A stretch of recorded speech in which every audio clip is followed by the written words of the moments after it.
Esos principios generales de la interpretación bíblica tiene a su base digamos, lección que recordar la definición de lo que es hermenéutica, ciencia que aplica las reglas necesarias para la interpretación de un pasaje literario, pero en este caso especialmente del texto bíblico. Solo recordamos que la hermenéutica pues se usa en diferentes ciencias, ¿verdad? Que sea necesario seguir reglas para poder interpretar.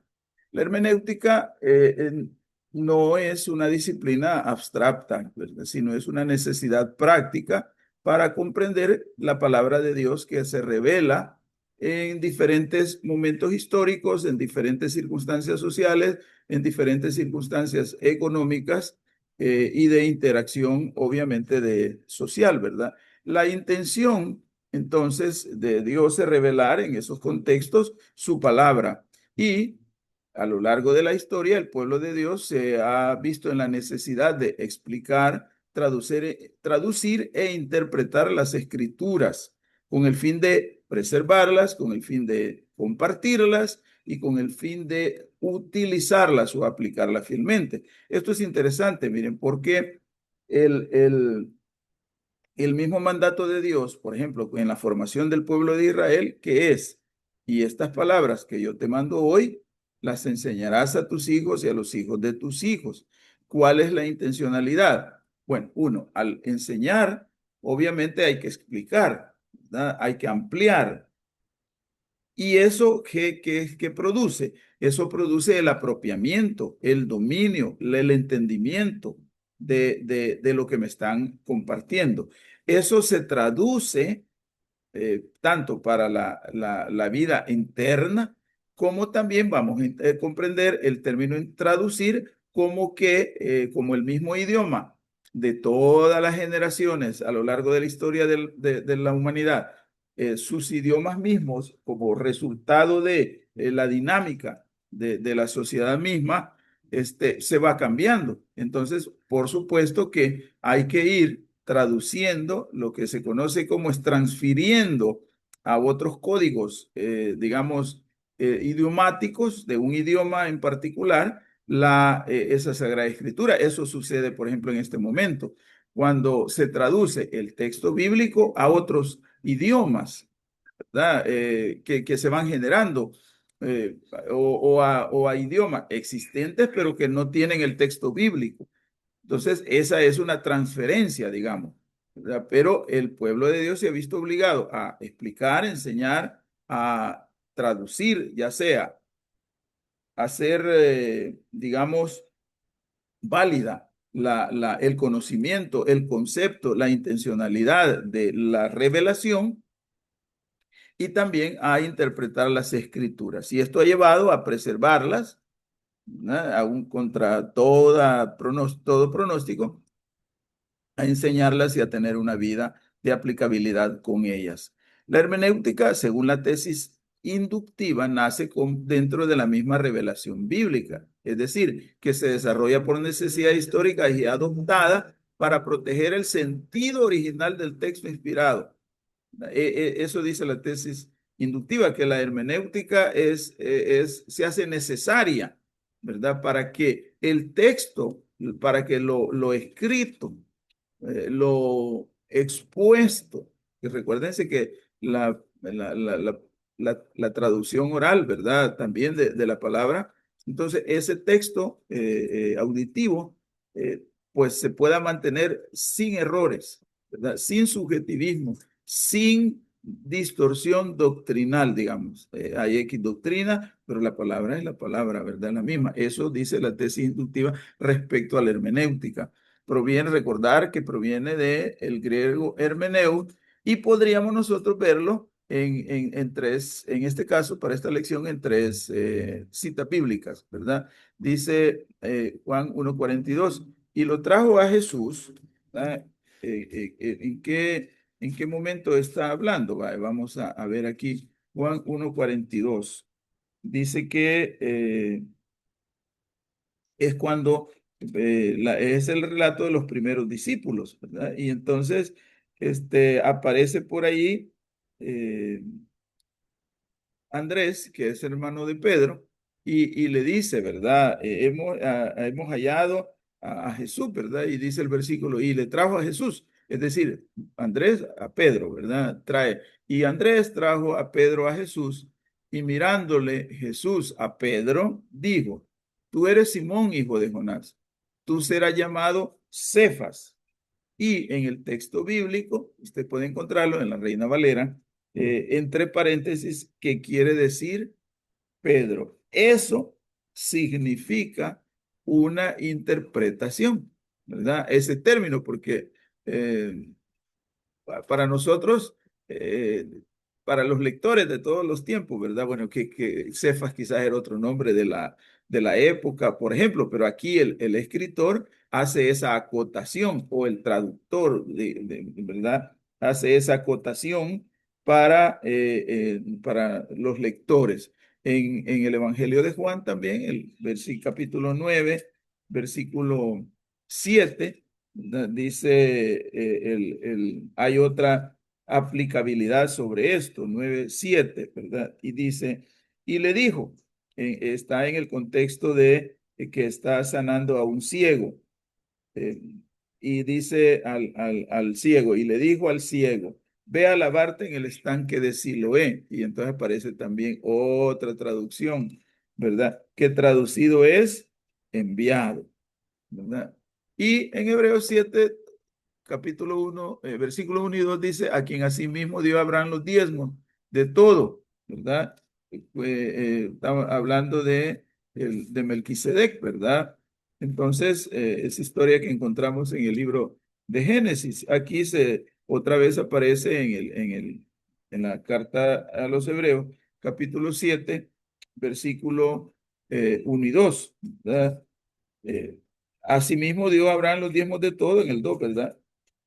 Cuyo nombre está hablando, porque allá en el uno dice, porque este Melquisedec, de cuyo nombre significa primeramente rey de justicia y rey de Salem, rey de paz. Entonces está haciendo una ampliación, entonces está interpretando. También la palabra hermenía se deriva de hermeneo, es otro término, y que también significa interpretación, ¿verdad? Como nosotros hemos visto que la hermenéutica es la aplicación de reglas para una interpretación adecuada, ¿verdad? Del texto. Y la palabra hermenía aparece en la primera carta a los Corintios, capítulo 12, versículo 10.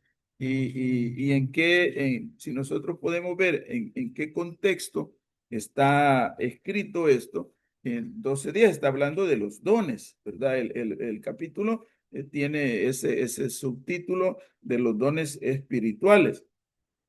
Entonces, el apóstol viene diciendo en el versículo 1 que hay dones espirituales, ¿verdad? Que ayudan a mantenerse en la verdad, dice el versículo 2, que porque antes que no conocían la verdad, pues se iban por cualquier idea, ¿verdad? Es decir, por cualquier ídolo que aparecía por allí. Pero ya en Cristo aparecen una diversidad de dones. Y dice el versículo 10. A otro el hacer milagros, a otro profecía, a otro discernimiento y al final, y a otro interpretación de lenguas. Entonces, aparece pues la hermenía allí, ¿verdad? La interpretación de lenguas para tener el contexto de poder transmitir y trasladar el concepto en su verdadera intencionalidad. Y en la 1 Corintios 14:26 aparece también, ¿verdad? Está hablando siempre de los dones que él está planteando. Y allí en el versículo 26, él está diciendo, ¿qué hay pues, hermano? Cuando os reunís, cada uno de vosotros tiene salmo, tiene doctrina, tiene lengua, tiene revelación, tiene interpretación. Dice, hágase todo para edificación, ¿verdad? Así es que es importante que se pueda, el apóstol está usando en esta parte el término hermenía como la interpretación. Entonces, la hermenéutica, vamos a decir, es el estudio, ¿verdad?, que sirve para interpretar la Biblia, dándole claridad a ese mensaje que nos quieren dar. ¿Cuáles son los orígenes de la hermenéutica bíblica? Bueno, ya dijimos la terminología, hermeneia, hacer comprensible un mensaje para un oyente, ¿verdad? Porque es bien interesante, porque cuando en términos de comunicación se usa un esquema que se habla del emisor y el receptor. Entonces, el emisor tiene una intencionalidad. Obviamente el receptor tiene una intencionalidad, pero no siempre.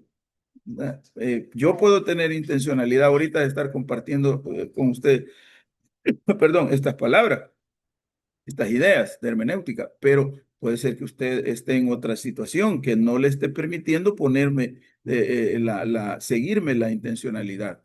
Entonces, ahí se dificulta la comunicación. Pero la idea es que yo lo que estoy haciendo es que estas ideas sobre hermenéutica, perdón, tratar de hacerlas más fáciles para usted. Ahora, obviamente, si usted tiene el dominio, pues totalmente será fácil, ¿verdad? Pero eso significa la hermenéutica, según la teoría inductiva, ¿verdad? Eso significa la hermenéutica, según la tesis inductiva, hacer entendible lo que ha sido comunicado. Y para eso tengo yo que tener un buen dominio, y para eso estamos aquí formándonos, ¿verdad? Para tener un buen dominio, un buen conocimiento, y luego poderlo comunicar con alguna estrategia que considere la más conveniente.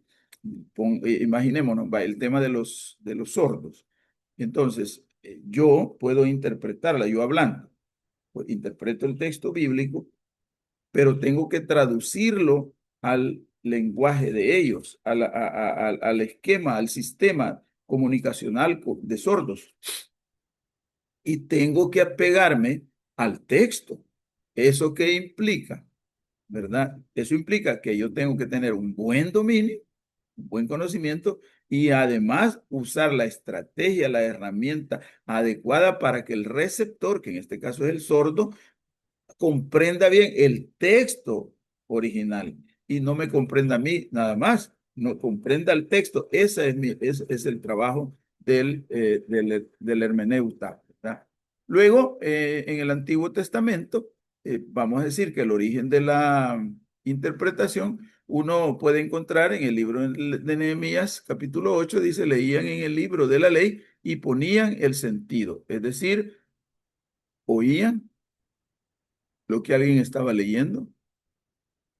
Y lo que ese alguien estaba leyendo seguramente era, digamos, traducido, interpretado, trasladado a los oyentes de una manera tal que el oyente la captara. Imagínense que aquí estamos hablando de hace 2000, digamos, 500 años, digamos, más o menos.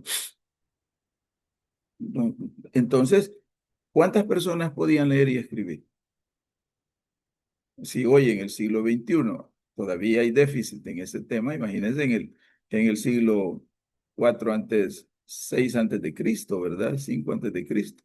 Entonces, pero alguien sí podía leer, leía, interpretaba, y eso hacía que las personas le hallaran sentido.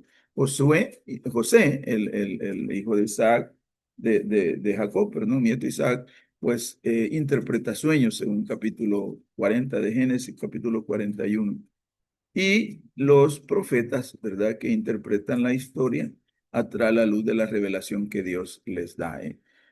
Luego, el principio inductivo que nos dice, ¿verdad?, que la palabra de Dios requiere explicación fiel, así dicen ellos.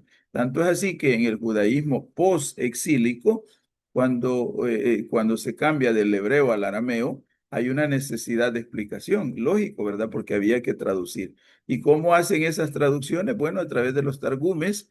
¿Y qué es un targumen? El targum es en singular, ¿verdad? Y en plural Targumim, aunque traducido al español lo han traducido como Targumes, El Targum es significa traducción. Procede de la palabra Targum, procede de la palabra hebrea tirgem, que implica explicar y traducir. Entonces, el Targum es una explicación, es una interpretación en arameo del texto hebreo de las Escrituras. Entonces, ya ahí miren la necesidad de veras de tener un dominio del idioma, ¿verdad? Porque es como los traductores vigentes.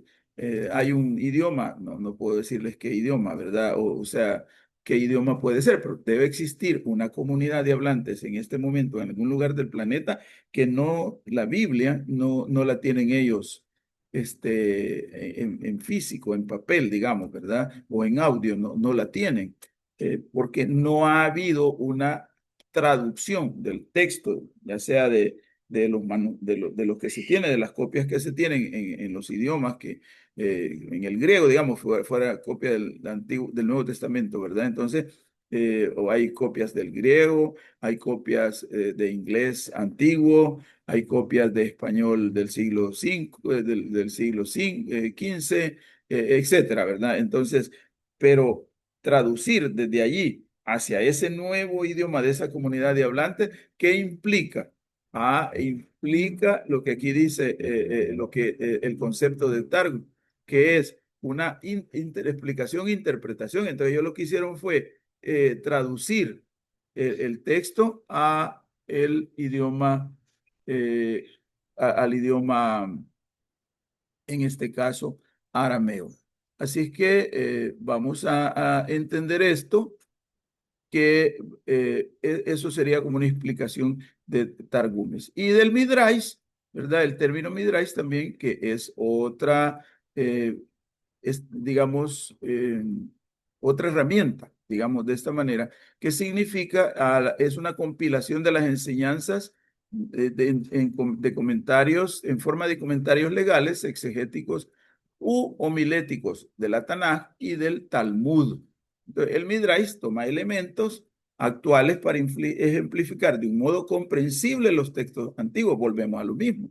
La idea ahí, ¿qué es lo que hay? Lo que hay es traducción. La etimología proviene del verbo hebreo daras, que significa buscar, investigar y significa estudiar. Entonces, la hermenéutica surge por la distancia lingüística y cultural entre el texto y el oyente. Se hace necesaria, ¿verdad? Se hace muy necesaria.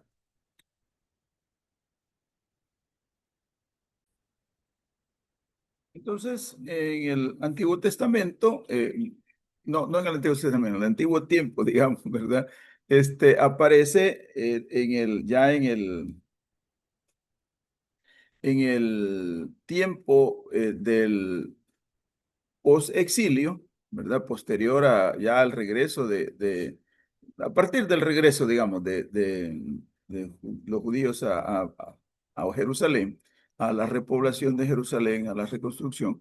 Entonces ya se hace uso de dos estrategias, digamos, ¿va? Lo que acabamos de mencionar, los targumes, y también lo que mencionamos, el midrash, ¿verdad? Que tienen que ver con eh, utilización de unas formas para poder trasladar el contenido del hebreo al idioma de ese momento. Entonces, la hermenéutica en el tiempo posexílico surge por la distancia lingüística y cultural entre el texto y el oyente, lo que dijimos, ¿verdad? En ocasión anterior, que no es lo mismo la explicación, la escritura. Si nosotros inclusive, por ejemplo, en este momento leemos, vaya, digamos, a escritores contemporáneos para la generación de los años 60, 70, ¿verdad? Como por ejemplo en Latinoamérica, digamos, Gabriel García Márquez, como Pablo Neruda, como Miguel Ángel Asturias, guatemalteco, como el norteamericano, ¿cómo se llama este? Mar, eh, se me ha ido el nombre del que escribe El viejo y el mar. Hemingway, Ernest Hemingway. Entonces, si uno lo lee, digamos, oye, en el siglo XXI, encontrará algunas, digamos, palabras, algunos vocablos, algunos modismos, algunos inclusive espacios, digamos, geográficos, algunas actividades que ya no se hacen. Entonces, esa distancia se hace necesario que se use herramientas que faciliten entonces la interpretación. Eso es lo que se hizo en el posexilio a través de los targumes y a través del Midrash. ¿Cuáles son los fundamentos bíblicos para el uso de la hermenéutica? Bueno, dice la palabra del Señor, si uno va a la segunda epístola, la segunda carta del apóstol Pablo, ¿verdad? A Timoteo, dice que la palabra, el capítulo 3 versículos 16 y 17 dice que toda la escritura es inspirada por Dios. Y además es inspirada por Dios y para qué, ¿verdad? Y el para qué. Y dice para enseñar, para redarguir, para corregir, para instruir en justicia. Es decir, da un propósito, ¿verdad? La segunda carta del apóstol Pedro en su capítulo 1, versículos 20 y 21, ¿qué nos está diciendo? Dice, entendiendo primero esto, que ninguna profecía de la Escritura es de interpretación particular o privada, porque la profecía nunca fue traída por voluntad humana. Entonces, esos son fundamentos bíblicos. Si Dios habló mediante autores humanos, el mensaje debe entenderse conforme a cómo fue comunicado originalmente, ¿verdad? Sin más, sin menos, sino atenerse, lo que decimos nosotros, atenerse al texto. En segunda Pedro también, ahí dice lo que acabamos de leer, ¿verdad? 1:20, sino que los santos hombres de Dios hablaron siendo inspirados por el Espíritu Santo. Esto significa que no es que obviamente nosotros vamos a poder leerla, conocerla, dominarla, pero si hay algo que no se ajusta, digamos, ¿verdad? Entonces hay que entender que no es de interpretación privada, porque cuando ya la hago de interpretación particular, ya ahí comienza una desviación y comienza un problema. Otro argumento, otro fundamento bíblico para usar la hermenéutica es que el mismo Jesús, el Mesías, ¿verdad? Interpretó el Antiguo Testamento de manera histórica y de manera y de manera central, cristocéntrica, ¿verdad? ¿Dónde podemos referenciar esto? En el Evangelio de Lucas, capítulo 24, versículo 27 dice, y comenzando desde Moisés y siguiendo por todos los profetas, escribe el evangelista Lucas, les declaraba en todas las escrituras lo que de él decían. Es decir, el Señor usa las mismas escrituras para referirse a él, aunque él es Dios, pero no su autoridad mostrada ante los demás no provenía de que él era Dios, ¿verdad? Sino de que ya los profetas y las escrituras, ¿verdad? Por ellos redactadas, daban testimonio de él, ¿verdad? Jesús mismo entonces usa la hermenéutica como un fundamento para corregir interpretaciones, dice Mateo 22:29. Entonces respondiendo Jesús les dijo, erráis ignorando las escrituras y el poder de Dios. Es decir, él conociendo la escritura, entonces ¿qué está haciendo ahí? ¿Por qué les dice a ellos que están equivocándose? Porque obviamente se habían apartado, estaban teniendo una interpretación alejada de la verdadera intencionalidad. Por eso él le señala su error, ¿verdad? Asimismo, ¿esto qué implica? Hay una afirmación de la autoridad para él ya en el Antiguo Testamento. Entonces podemos decir que aquí Jesús está legitimando la interpretación correcta y pidiendo y sancionando, digamos, la distorsión que se hace del texto. También podemos hablar de una hermenéutica apostólica en el capítulo 2 del libro de los Hechos. Está la narración realizada por el evangelista y ahí ¿qué hay? Hay toda una interpretación profética, ¿verdad? Porque allí en el discurso de Pedro hay toda, digamos, una exposición amplia sobre lo que el profeta Joel ya había escrito relacionado con, con la al aparecimiento del Espíritu en la vida de la iglesia, ¿verdad? Y luego podemos encontrar esto también en Gálatas y en Romanos y definiendo que la escritura es de, para interpretarse, ¿verdad?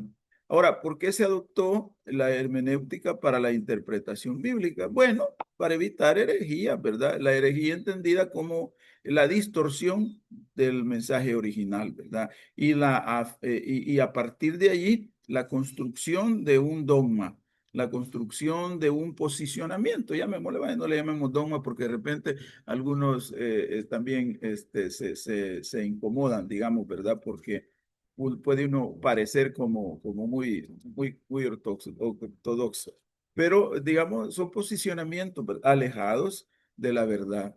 Hay obviamente interpretaciones arbitrarias que se dan, ¿verdad? Y que lo hemos visto, que se traducen como los famosos legalismos. Y también se le llaman, ¿verdad? Los críticos lo llaman como las interpretaciones de hombres, ¿verdad? Que se establecen a partir del texto bíblico, por ejemplo, ¿verdad? Vienen ciertas manipulaciones, inclusive doctrinales. ¿Y cuál es la intencionalidad de adoptar, evitar eso, pero también para preservar el mensaje original, la autoridad de la escritura, ¿verdad? ¿Y cómo se adopta? Bueno, ya hemos dicho, como una serie de reglas, aplicación de reglas interpretativas, dominio del contexto, de los contextos históricos, sociales, culturales, religiosos, económicos, políticos, eh, raciales, porque hay que decirlo, ¿verdad? A través de la lengua misma, del idioma, ¿verdad? Eso es clave, aunque a veces no se le presta la atención al estudio del idioma en una facultad, digamos, de teología, ¿verdad? Y que casi siempre el enfoque es los idiomas ya muertos, digamos, como lenguas muertas como el griego, como el arameo, como el hebreo de ese tiempo. Sin embargo, sí se hace necesario, como podemos ver desde esta asignatura, el conocimiento, en este caso de nosotros, del idioma español, ¿verdad? De manera bien estructurada, porque eso ayudaría también, pues, ¿verdad? A conocer, y no de una manera forzada, porque de repente, si yo no tengo, digamos, dominio de la nomenclatura morfológica, digamos, del idioma español, pues sí, yo voy a poder saber que hay verbos, que hay adjetivos, que hay sustantivos, que hay tiempos del verbo, que hay grados del adjetivo, pero para llegar hasta allí, por supuesto, voy a tener que hacer un recorrido que me facilitaría si dentro de la estructura, digamos, de los estudios apareciera una formación en el idioma español. Pero bueno, es otra cosa. Entonces, vamos a decir también, de manera general, pues que una conclusión general, que la hermenéutica demuestra que interpretar la Biblia es una responsabilidad espiritual. ¿Verdad? No es solo un palmarés académico, ¿verdad? No solo es un respaldo académico, no solo es una ventaja académica, no, es una responsabilidad espiritual. La hermenéutica pues fue adoptada para proteger la verdad y sin hermenéutica sería complicado porque imagínese usted, tendríamos eh, y de seguro existen, ¿verdad? Pero tendríamos todavía más complicaciones como para adoptar y aceptar, digamos, verdades o construcciones de ideas y de conceptos de los diferentes tiempos, ¿verdad? Entonces, para eso eso demuestra la historia de la hermenéutica que se hace necesario. En la conclusión, digamos, es que la, la hermenéutica honra, preserva y comunica fielmente a toda generación la palabra de Dios. Entonces, todo intérprete de la palabra de Dios debe, pues sí, hacer uso adecuado de herramientas que faciliten el conocimiento. La hermenéutica es importante para no hablar herejía, según Pedro, según la segunda carta de Pedro, ¿verdad? Capítulo 3, versículo 15, dice, Segunda de Pedro 3, 15 y 16 dice, y tener entendido que la paciencia de nuestro Señor es para salvación, ¿verdad? Casi todas sus epístolas, hablando de estas cosas, hay algunas difíciles de entender, pero también algunos las tuercen para su propio perjuicio, digamos, ¿verdad? Entonces es necesario que se sepa tener una buena interpretación para conocer la doctrina del Señor, ¿verdad? Dice la primera carta a Timoteo, capítulo 4, versículo 10. Primera Timoteo, perdón, 4:16 dice, ten cuidado de ti y de la doctrina. Persiste en ello, pues haciendo esto te salvarás a ti mismo y a los que te oyeren. Mire, la responsabilidad, por eso es importante aplicar la hermenéutica, porque dice, para mí y para los que me escuchan, porque no los desvío, para una buena y sana predicación, para un conocimiento profundo de la Biblia, como le he revelado a Juan, ¿verdad? Que escribe el Apocalipsis y en el capítulo 1, versículo 3 dice, bienaventurado el que lee, los que oyen estas palabras y los que guardan estas cosas en ellas que están escritas. Es importante, ¿verdad? Y para ir finalizando, dice el Evangelio de Juan, capítulo 5, versículo 39. Juan 5:39 nos dice, escudriñad las escrituras, porque dijo Jesús, ¿verdad? Porque a vosotros os parece que en ellas tenéis la vida eterna y ellas son las que dan testimonio de mí. Recordando, la hermenéutica incluye el reconocimiento de los principios sobre los cuales debe conducirse un verdadero análisis, mientras la exégesis es la aplicación de la ley, ya lo dijimos, ¿verdad? Eh, y pues, cómo se estableció, se logró hacer el canon bíblico, ¿verdad? El orden del Pentateuco, la historia de Israel, la poesía y las profecías. En el Antiguo Testamento, 39 libros, el Nuevo Testamento, 27 libros, ¿verdad? Divididos en evangelios, en epístola, historia y epístola y profecía.